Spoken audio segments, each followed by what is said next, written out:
All right. A little bit about what's between your ears that counts the most, and he's absolutely right. I'll tell you my story. I came up, I'm from Maine. Our town doesn't have a stoplight in it, that's how small it is. And I went out to, I could either play basketball, Division III basketball, I was that material, or I could go out and experience life.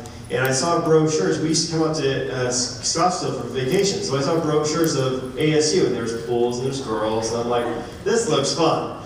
And there's no, I don't have to write a report to get into the school, right? It's one of the easiest schools to get into. I said, this is me. I've got to go here. So anyway, I go there, and I get into a lot of trouble. At that time, my senior year, I've always been one step ahead. Like in high school, I was already looking at college my senior year. When I was a senior in college, I was already looking for jobs. Where a lot of people in their senior year, they're just going through the motions, aren't they? They're just kind of going through the motions. Even with their business as a distributor, they're going through the motions. They're not thinking ahead to get to the manager, the senior manager, executive, and above. So what I did was I started preparing myself. My dad gave me Think and Grow Rich. That was the first book that he gave me. While I was in college. It was a tough book for me to get through. It really was. And then he said, Jeff, I think what you need to do is you have to go through a Dale Carnegie training. I think the 12-week course, the relationship course. And it was really good for me. I actually went through it and got a lot from it. And then my mom saw some of the personal development things that were going on in my life, and she gave me the Tony Robbins, the 12 CD series. So what is it called? Unlimited Power, and I started eating this stuff up with a spoon. So at that time, I went into a Tony Robbins seminar in Phoenix, Arizona. It was one of those ones that General Powell comes into town, you know, all those big names come into town, and I was like, wow, everybody in college right now is complaining, and these people are telling me how great it is. I go, I want to be a part of this world. And so anyway, I got an interview with a guy named Ron Marks. No one knows the name Ron Marks, but Ron actually put together, oh, some people do. Ron put together all the trainings for Brian Tracy, Jim Rohn, Tom Hopkins around the country. He was one of the first pioneers to do it. He's up in Scottsdale. And he goes, I can't guarantee you anything, but I can get you an interview with this guy. I got the interview. What I did was, my dad had us write down our goals since middle school. So I had my goals for the year, and I shoved my goals in front of him. I go, this is what I want to achieve, will you hire me? Can you imagine a person doing that? Right out of college or during college? He goes, what do you want to do? You want to do inside sales or outside sales? Outside sales required me to go around the country and put on free workshops for salespeople and speak on my feet and sell them a Tom Hopkins seminar. Commission only, right out of college. Scared that. I was so bad. I remember the first presentation. I was up in Arizona, where Tom was coming to Arizona, and they were videotaping me, like Jeannie is right now. And there's a video camera right there, and there's a whole script. The whole presentation takes 45 minutes. I was terrible, and he knew it was my first time, and he shut the camcorder off. So I was just like, that was my journey. And then a little after that, I had a friend of mine on the road. He was a Nikon distributor, the magnet company. And I remember he was so positive, so upbeat. And he invited me to meetings like this. And I said, like, Susie, I want to be a part of these people. These people are great people. And so basically, that's my network marketing. That's when I started. I didn't do anything with Nikon, but at least it got me around thinking about network marketing. We trained a lot of network marketing companies on the road. I've had the pleasure of knowing people that make a lot of money in this business, and I think that's helped me. And I remember one of my goals, I was overseas, and I actually had the waitress take a picture of me. I was having a cup of coffee and had my laptop way before sending out cards, and I framed it, and I put on the top of the frame, it says, I am running my business from anywhere in the world. Those of you who've been over to my house, Jeannie and I's house, it's right in the glass cabinet. And I just really wanted to have a business that had complete freedom.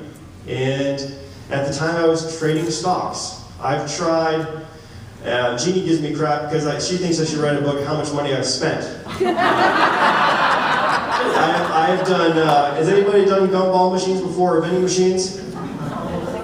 Done that. Did that in college. But that was cool. I got residual income. I had like an extra $400 a month. Like a moron, I went to the Porsche dealership and got a Boxster, and it was $460 a month. I didn't know it was my first lease. I only had 12,000 miles a year, 30 cents a mile. So anyway, so those are some of my stories. And my why in send out cards was Tom was paying me about $30,000, $35,000 a year. But keep in mind, did I go to work for someone like that to make money? No, I went there to learn. We put on a free seminar for New York City after the 9/11. It was Zig Ziglar, Tom Hopkins, and a lady for free at the Jacob Javits Center. How many people have been into the Jacob Javits Center? Awesome. 4,000 people there. In 15 minutes, we sold $100,000 worth of product.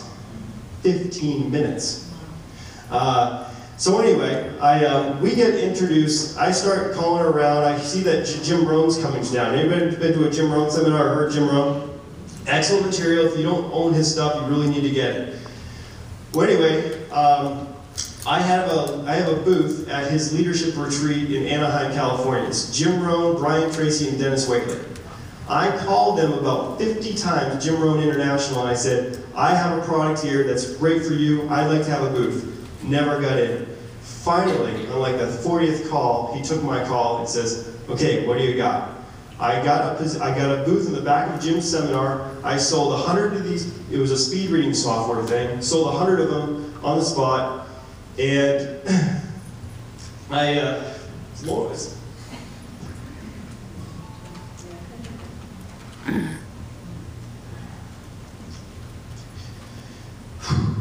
this is tough.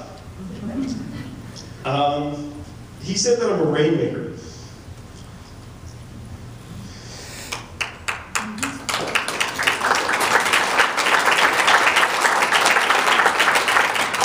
And what's the definition of a rainmaker? Someone who makes things happen. Yeah, so we got introduced to Jordan Adler, a referral from Jim Rohn. And he said, you got to meet this guy, he's going to change your life.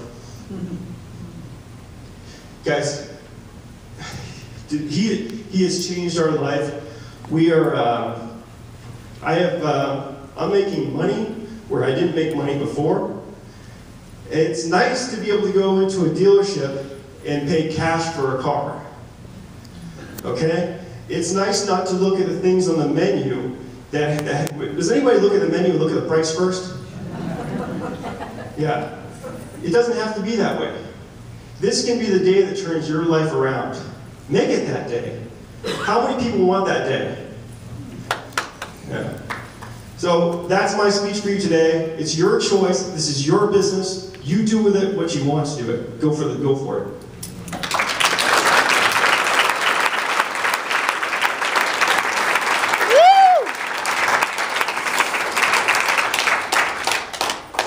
My speech wasn't anything like I prepared.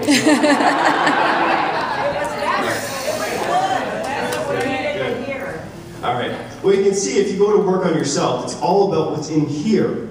And then you can go out and make anything happen. I guarantee it. Okay. I like to bring up my father. My father has won every award, and it's he won Distributor of the Year. Adam and I won runner-up Distributor of the Year. And he's a big reason why a lot of people here in the room are here right now. The trait that I like about my dad the most is he makes you feel comfortable. It doesn't matter if you're, it doesn't matter if you're a bum on the side of the road or, a CEO of a corporation. He signed them both up. And I'd like to have you welcome Senior Executive Number 6 Team Builder in Send Out Cards, Mr. Jim Packard.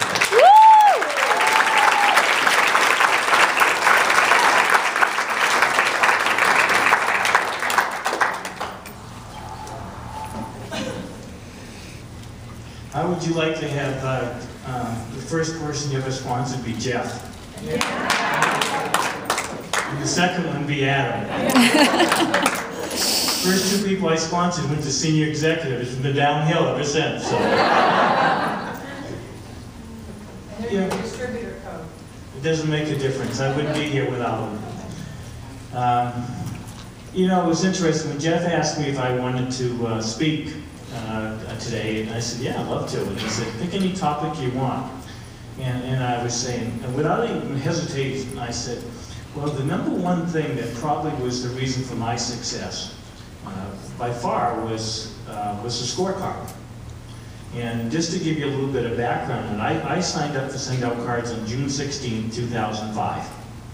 Now, I signed up, you know, just because that might be the day I enrolled wasn't really the day that I started, okay? And it's different for different people. But I remember sitting at my desk at the time we had driven back to Maine. I was sitting there and I'm going, I had enrolled. 10 days later, Jeff enrolled. And quite frankly, I put Jeff and Jordan in touch with each other. Jordan sat down with Jeff. Jeff enrolled, and all of a sudden I get to, I'm in Maine and I'm setting up my computer at our camp up there. And Jeff calls me and he says, do you believe how great this is, sending cards, how easy it is? And I go, God, a piece of cake. And I can never seem to think, this is great, Jeff. And he says, Dad, you haven't even sent a card, have you? And I go, no, can't say I have. I don't even know my ID number, right? And he got me on the line, and we sent 5 cards that night. And the interesting thing is that I get off the phone, and I remember mentioning to Sherry, and I go, gosh, Monty, what a great service. This is awesome. I can sell this to anybody. Now that's my mindset. Unfortunately, I have the label of being a good salesperson. And it's something I've been trying to live down for 6 years. But it's okay, as I'm working with it, I'm learning this business is not about me, it's about what can be duplicated. I am finally learning that. But one of the things, when I sat down, I had a copier business, and I was retired when I started sending out cards. I found out when you're retired, you spend a lot more money, because you have a lot more free time. And I remember when I was sitting there, and all of a sudden I realized Jeff had enrolled, and Jeff had already enrolled 2 or 3 people, and I'm thinking, oh my goodness, we're in the business, whether I like it or not. I'm now in this business. I've made a commitment. And so, you know, obviously the next person I called was Adam, and Adam enrolled. I mean, he has to. He's in the will. He has to, right? And if you ask Adam, and I was getting to, Jeff talked about the why. Why do you join the business? That's got to be, I mean, it's 90% why and 10% how. I'm going to talk about how today. I get to the easy part. It's 90% why. And so first the person I really signed up was Adam, right? And I asked Adam, I said, okay, I'm doing this thing now. Adam, what's the reason why you signed up for this business? And Adam says, Pressure. Pressure. We had to sign up. That's right. And I'm getting better. Then I sat down and said, okay, if I'm going to do this business, as Barbara Starley says, I'm going to treat it like a business. All right? If I'm going to work 4 hours a week, it's going to be the hardest 4 hours that I can possibly put in. And I wanted a business that didn't take a lot of, I didn't want to go back to school to learn something. I was done with that. I didn't want a major investment. To me, when we enrolled, I think it was around $700. That wasn't a major investment to me. I wanted something that I liked the product, right? Something that I could, you know, I owned a copier company for a number of years that I sold to a company called Icon. And one of the things I required my salespeople was send monthly, to have monthly visits with every client. So I understand the value of staying in touch with people. And this really dovetailed very well into it. And I wanted something that had unlimited income. And I wanted something that was flexible because, as you can see, I am not flexible. Right? And when I found Send Out Cards, it kind of matched everything. And I said, okay, I've got the reason why. And by the way, somebody mentioned it earlier, your reason why changes for some people. It changed for me. I've gone to 12, 14, 15 Treat 'em Right seminars, and Cody always talks about the why that makes you cry. And I'm thinking, how stupid is that? The why that makes me cry, right? I want a new house, I want a new car, I want whatever it might be. Well, it dawned on me after a while what my why was. And so you develop it, and you get stronger and stronger and stronger. Okay, so I got the why. Okay, how am I going to do this crazy business? And as somebody had mentioned, I think it was Chuck, had mentioned, when we first started, we didn't have all the tools that we have today. So we created, we created our own tools. I'm not gonna lie to you, I created my own tools. I had something called the top 10. These are 10 things that I had to do to be successful. And I started using those top 10 things. All right, and I would record my thing. Jeff had a nice situation. He and Adam owned a house together, and they lived at opposite ends, and they were accountability partners. All right, one made the other one accountable. I didn't have anybody to make me accountable. All right, I didn't have a soul to make me accountable. It had to come from myself, from within. I'm the only one that's going to keep myself accountable. And so I came up with a little system, and it was just called the scorecard. And so, I was going to do a PowerPoint for you. In fact, let me do it real quickly, okay? That's the end of my PowerPoint, all right? I got notes, that's what I'm going to use. So the first thing I put on my list, and there was 10 things on my list. The first thing I put on my list is that, my gosh, if I'm going to market this stuff, I have to learn it. I need the product knowledge. Would you all agree that you got to be a product of the product? Absolutely. I had to believe in what I was selling. So how do you believe in what you're selling? I figured I had to learn this website left and right. Well, I can still tell you today, I still call Jeff and Adam. I just the other day figured out how to send a card to myself and somebody else at the same time. I was so proud of myself that I could do that. I've done one big card so far, and I've done one video card so far. But I've done it. But the interesting thing, if you read books dealing with personal development, you'll find out that if you're doing a sales call, I still think we're in sales, but if you're doing a call, success has, product knowledge has 5% of the reason for a successful sales call. Only 5%. If you talk to Joe Girard, the #1 car salesperson, truck salesman in the world, he says it's 2%.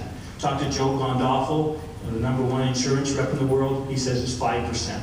So think about it. Guys, if I can do the business, and believe me, and I've never imported a name, I do have a new iPhone, and I am going to get on Facebook at some point. You said you'd help me, right? I'm getting there, but product knowledge only counts for 5% of a successful sales call. It's 95% understanding and dealing with people. And that's right out of Dale Carnegie, Sam will tell you. So I think Sam and Dale must have gone to school together, right? And so the second area, so every day I gave myself a point. In fact, back in those days I gave myself 10 points. But if I did any type of training where I started to learn the system on my own, it had to be at least 15 minutes worth of training, and I gave myself some points. The second thing was personal development. Right? The nicest thing about this business, I think, is that they promote personal development in it. I just think that's fantastic. I remember Jeff and Adam would come over to the house and they'd start talking about this great book that they were reading, and I'm sitting there going, God, I read that book 30 years ago, okay? Now I pick it up again and I read the same book again, like we were talking about The Slight Edge. I mean, I read it, the last time I read it was 2008, and I picked it up for our, because we did it on our team call. I get more out of it the second time than I certainly did the first time. So I give myself a point every day for personal development. The next thing is the heartfelt card. All right? Thing Jordan told us from day one, guys, you got to send out a heartfelt card, a prospecting card, and do a gift account walkthrough. I remember writing in my notes, heartfelt card, that's easy enough to do. How many do I have to send out of these things? Okay? Prospecting card, how many do I have to do? And gift account walkthroughs. And Jordan said, if you want to be successful in this business, make a couple $100 a month, do one heartfelt card a day, do one prospecting card, and one gift account walkthrough. If you want to make $2,000 a day or $2,000 a month, triple it. All right? So I started tripling everything. And I got off to a fast start because I just, like you said, your start date has nothing to do with how long you've been in this business. It's when you join, when you started to do something. Mine happened to be the day that I sent out those 5 cards. I used to look at it and they say, send heartfelt cards. And I say, yeah, well, no wonder Cody wants us to send heartfelt cards. It drives his volume, right? That's where my mindset was, right? I mean, how bad was I, right? I look at these juice companies and these vitamin companies, and I say, how are these guys successful? I mean, how can they be successful like drinking a juice that comes up The bean comes from under a rock from Guatemala and Thursday on a rain shower. I mean, how do you, and then it dawns on me that people that are successful in those businesses have emotional experiences with the product. And that's what it is, and that's why you need to send out the heartfelt cards. Our stories, I heard a great story of a young kid up in Salt Lake City. He sent an 8-card campaign out, all right, to ask a girl to a prom, never revealing himself until the 8th card with clues. How heartfelt, how great was that, right? And so you need to have the emotional experience with the cards. So the next thing is that I said, okay, if I'm going to do this, I've got to start making my list, right? We all talk about making a list. It's called, I call it the suspect list. Now, the kids give me crap about it. I call them suspects, prospects, most wanted. I think I'd be a great mafia member, okay?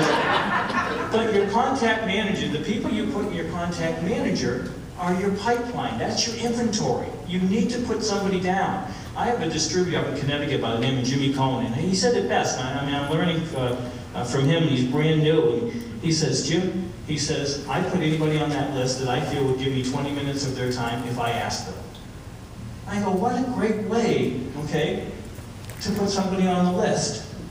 Oh, by the way, I was going to mention this. When you send your heartfelt cards, when you do a walkthrough, send it to the spouse. Send it to one of their kids. If they're not married and don't have any kids, send it to their mother. Because I guarantee you, mom will pick up the phone and call you and tell you thank you for the card, right? So I meant to mention that. So don't just send it to somebody in their office or some client or something. I did an exercise when I first started, and I call it the $10 million exercise. If I had $10 million to give away, and I had to give $1 million away to my 10 favorite people, who would those 10 favorite people be? Right? That was my original list of 10. Well, guess who was top on the list? Jeff and Adam. All right? Sisters, both my sisters. Although one of them's not on any of my list. Right? She's on my shit list now. That's another story for another day. But anyway, I put down about 6 relatives and then my 4 best friends. And I look back today, all right, and 9 out of 10 of those people are in send out cards. The only one that isn't. No, it's my brother-in-law. But that's another story for another day. Okay? By the way, I do know when I sit down and start prospecting that 50% of my clients come from my warm market, people that I already know, or distributors that are in the business that don't work the business. Right? I also know that 30% come from what I call networking events, where I go to listen to speakers and I meet other like-minded people, and I know 20% come from lifestyle marketing. That's where my best stories come from. By the way, once you get on my prospect list, once you get on my suspect list, I have you in my book, I know that it takes on an average of 2.5 phone calls to get you to the gift account walkthrough. I've been tracking that crap for 5 years now, okay? I can tell you more meaningless statistics you've ever seen in your life. Now, once I have somebody on my suspect list, this is the scariest part for me. Now I gotta contact them. Now I gotta pick up that crazy phone and call them. I know, the longer I'm in business, the easier it is to talk to strangers it is to people that I know. Right? Now it's easy to talk to a stranger. But I'll tell you what, I'll give you a couple, this is just kind of, I had a few people that asked me, well, how do you contact people? Do you send them emails? I said, why would you send an email to somebody to get them to tell them about a keep in touch system, a greeting card system? Right? Don't do that. Well, maybe send a card first. Mike Roy, one of my most successful distributors up in Maine, he'll send you a greeting card first. And he said, Paul, when you get this card, give me a call. I'm going to need to talk to you. We need about 10 minutes. You need to be in front of your computer. That's how he does it. Very successful. Is it how I do it? Absolutely not. I just pick up the phone and go talk to him. Why waste 93 cents? I love lifestyle marketing. Now, referrals. Keep in mind, 50% of my new distributors come from referrals. Now, the interesting thing about that is 80% of those referrals come from distributors who no longer work the business. I keep in touch with them. I have 4 categories: Eagles, Hawks, Robins, and Sparrows. My Eagles get a card once a month.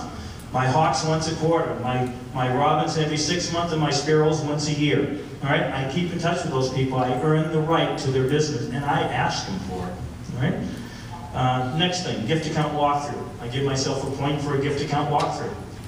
And quite frankly, I don't care how you get somebody to the website. I don't care if you go to the site that has the 1, 2, 3 on it.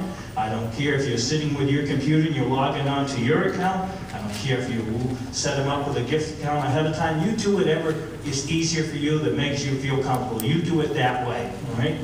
And I will tell you one thing, I give myself 2 points for a gift account walkthrough. If I work with a distributor to a 3-way call, which I get 4 points. I double the points on that because it encourages me to work with my team more.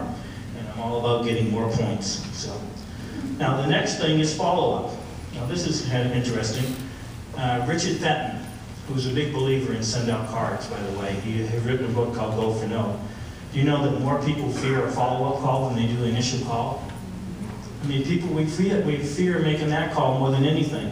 And look around the room. 9 out of 10 people will never make more than 3 follow-up calls to anybody they've shown send out cards to. 9 out of 10 people will never call after 3 attempts. Yet 80% of all people that buy something do so after the 5th call or the 5th contact. So keep that in mind, right? When I do a gift account walkthrough, if they don't enroll on the spot, they get a 2-card campaign from me immediately. First of all, they get an email saying, thank you very much for doing it. Then they get a 2-card campaign that goes out today and tomorrow, all right? Showing them the stuff that I didn't show them on the website because I don't show anybody how to put a picture in or any of that stuff when I do a walkthrough. Now, the interesting thing is that I love the new 980 thing. I just think that's fabulous. When I had my copier company, the best thing I could ever do to any of my reps is show them success as fast as possible. This allows us to do it. Right? This absolutely allows us to, everybody can get started now. Money's not going to be a factor. I will tell you this, that if you want to increase your closing ratio by 85%, there's one easy way to do it. Ask them for the business. 85% of all salespeople never ask a closing question. You know, people say to me, oh, one of the things that I take great pride in is that 70% of everybody that I take to the website and show them how to send a card, of all the people that sign up, 70% sign up on the spot or the very first phone call. Why is that? Because if I'm walking you through a gift account, before we even start, I'm going to say to you, Frank, when we get done, all I'm going to do is ask you one question. You tell me whether or not this is something that you can use at the very least in your personal life. Fair enough? I'm going to ask you that question. Right? I mean, I'm going to ask for the business. If you just ask for the business, all right? I mean, 85% of people never ask. They're waiting for somebody to call and say, I love this. It doesn't happen that way. And by the way, you can get, the nice thing that Jim Rohn says is that everybody has a ratio. Your ratio gets, you know, you can track it. In send out cards, they tell us that 1 out of 9 people that go through a walkthrough sign up as an entrepreneur. 1 out of 9 sign up as some type of retail customer. The numbers are going to change, guys. With this new 980, all right, they're going to just absolutely blow you away. It's, next thing I give myself a point for is referrals. All right. Now this is kind of an interesting thing on referrals. I used to have a category, and by the way, I made copies. It cost me 68 cents a piece. So I want to give them out before I go, but I brought a copy of what my score sheets look like. Now they don't look like what they have on send out cards, and maybe I shouldn't give them out because it's not what they have on the website, but I could give a rat's butt. It's right there. It works for me, maybe it will work for you. I love them. I've changed them again, Jeannie, since last week, just so you know. Right? Referrals. I used to put down, I had a category for referrals, and I give myself a point if I got a referral. And that was, I look at those categories, they'd go blank all week long. I never get a referral. All right? All of a sudden, all right, I changed my philosophy. Now I put down, did I give, ask, or receive a referral? And I found out that when I started giving referrals to people, I started getting them back. Go figure, right? Giver's gain, right? Being an I philosophy. By the way, I get 5 referrals a month right now. All right, that's what I get.